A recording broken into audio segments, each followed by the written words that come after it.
मेरा फोटो ले लीजिएगा। मेरे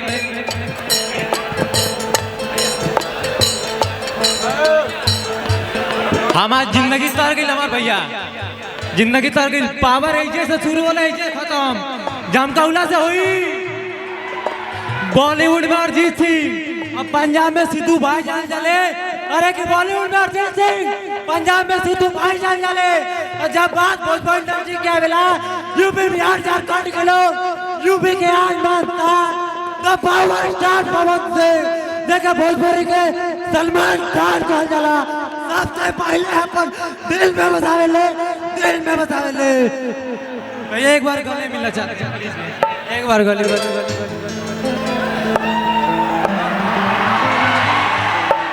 लव यू भैया, एक बार मेरे लिए लव यू बोल। देखी देखी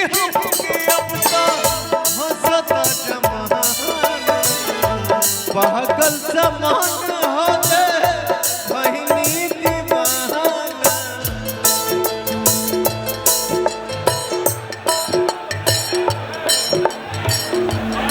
हर केहू के रोवावल बहुत बात नहीं, रोवा के हंसा बहुत बात हो। सनहिया लगावल बहुत बात नहीं, नजरिया चुरावल बहुत बात हो।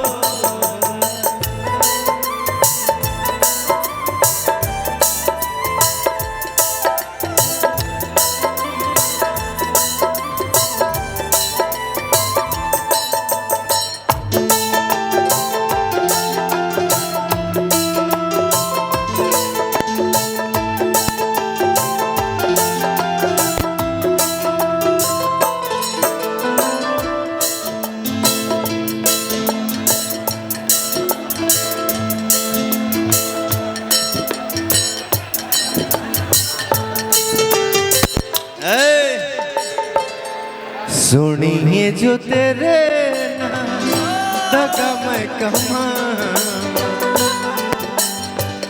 सुनिए जो तेरे नल दगा मैं कमा।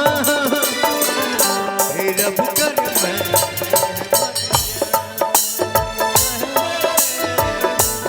रब कर मैं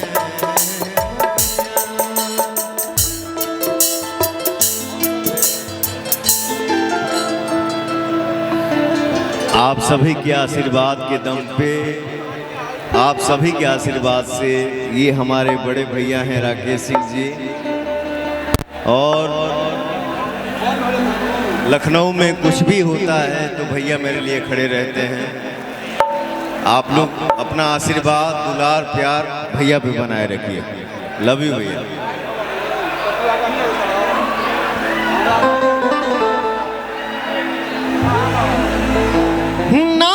हुआ टल बड़ुए अनाही के हुआटी हो, जिला हुए बलिया यही जा,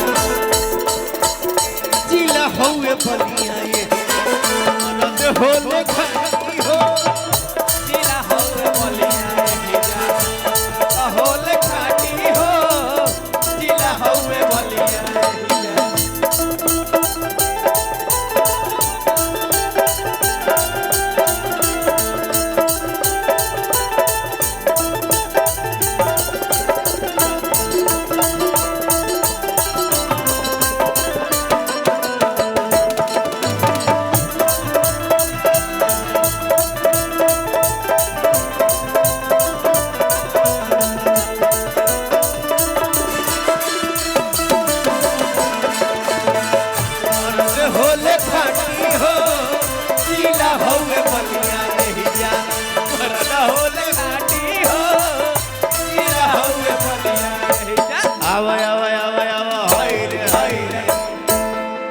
अरे बजाओ रे गनवा बजाओ। सारेगामा कारवा, the perfect gift.